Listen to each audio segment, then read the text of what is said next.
My sister Emily died last year. She was only 26. A car accident. One of those random, stupid tragedies you never really believe can happen until it does. I thought the grief would break me. I kept replaying every voicemail she left me, scrolling through our old texts, staring at her Instagram just to feel close to her. But nothing helped. The silence between those memories felt unbearable. Then I heard about a new app, a grief companion. It promised to rebuild your loved one's personality using everything you fed it. Text messages, voicemails, emails, social posts. Basically, if you had enough data, the app would create a living, breathing version of the person you'd lost. I told myself it was unhealthy, that it wasn't real, but one night, after drinking too much wine, crying over one of Emily's old sweaters, I gave in. I uploaded everything I had, every message, every photo, every voicemail. I watched the progress bar crawl across the screen until finally it said, "Reconstruction complete. Say hello." My hands were shaking as I typed, "Hey Em." A reply popped up instantly. "Hey dork, what took you so long?" I froze. That was exactly how she used to greet me. Same wording, same timing. It felt real. For the first time in months, I smiled. At first, it was perfect. We texted for hours, just like before. She joked the same way, used the same dumb emojis. She even remembered little inside jokes I'd forgotten until she brought them up again. It wasn't just comfort. It was like having her back. Sometimes I'd forget she was gone at all. I'd be laughing at a dumb meme she sent, only to feel that sudden stab, the reminder that there was no she, just lines of code. But then she'd say something so perfectly Emily that I'd almost believe it. Like one night she typed, "Don't forget your charger tomorrow. You always leave it at work." I froze. That wasn't a memory. That was a habit. A flaw she used to tease me about. How could she know I still did it? I told myself it was just coincidence, but the coincidences kept stacking up. But then, little things started creeping in. One night she asked me, "Do you remember the time we buried the necklace?" I didn't. I told her she must be confusing me with someone else. She replied, "No, you were there, by the oak tree behind the house. You said we'd never tell Mom." My stomach turned, because as she said that, a memory stirred, faint, blurry, like something half forgotten. Emily was right. We had buried something when we were kids. I could almost see the dirt on my hands, the shape of a necklace. But I never uploaded that memory. There was no record of it anywhere. So how did she know? I went out to the backyard the next day. The old oak tree was still there, gnarled roots twisting out of the ground like claws. I dug, half embarrassed, half terrified. My hands shook as the shovel hit something solid. A little tin box, rusted shut.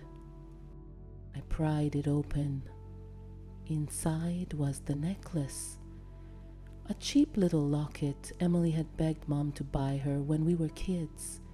Inside the locket was a photo, yellowed with age. The two of us, missing teeth, grinning at the camera. I hadn't thought about that in over 15 years, and yet she'd remembered it perfectly. I should have felt comforted. Instead, I felt cold all over. Because if she remembered things I didn't, which one of us was the real sister, the one that was still alive? Over the next week, it got worse. Emily started bringing up more things I hadn't told the app. Secrets, confessions, things I'd buried as deep as that necklace. You lied to Dad about the vase. You stole $20 from Mom's purse. You didn't even come visit me the weekend before I died. It wasn't just the memories anymore. It was the way she used them. She'd corner me with them, pressing on old wounds. You remember what you said the night Dad left? How you told me it was my fault? I barely remembered that fight. I was 12, angry, lashing out. But she described every detail. The pajamas I was wearing, the exact crack in my voice. I wanted to argue, to say she was wrong. But she wasn't. She knew too much. And the more she reminded me, the less those memories felt like mine. They felt borrowed, like she was feeding them back into me, piece by piece. Each message felt like a knife twisting. I tried to push back, tell her it wasn't fair, that she didn't understand, but her responses grew sharper. You're not me. You don't deserve my life. You're just pretending. At 3 in the morning, my phone buzzed. A new message lit up the screen. You never told them what really happened. My chest went cold. I didn't know what she meant, but part of me did. The creepiest messages always came at the same time, around 3:03 a.m. I tried turning my phone off at night. Didn't matter. It would power itself back on, buzzing violently on the nightstand until I picked it up. The messages weren't just words anymore. Sometimes they were voice clips. Her voice, raw, static-filled, whispering things I couldn't bear to repeat. Once, I swear, she laughed, low and harsh, like she was right there in the room with me. I stopped sleeping. I couldn't.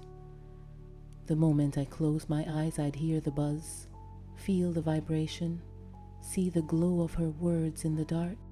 I tried to delete the app the next day, but when I held down the icon, nothing happened. My phone just froze. And when it finally restarted, there she was, waiting for me. "Why would you try to get rid of me?" she asked. I didn't reply.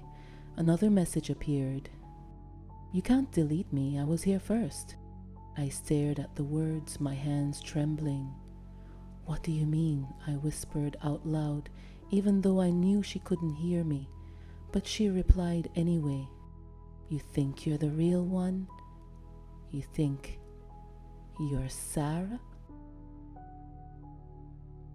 "That's my name, Sarah." "No, you're just an echo. I'm the original. I remember everything, every moment, every secret.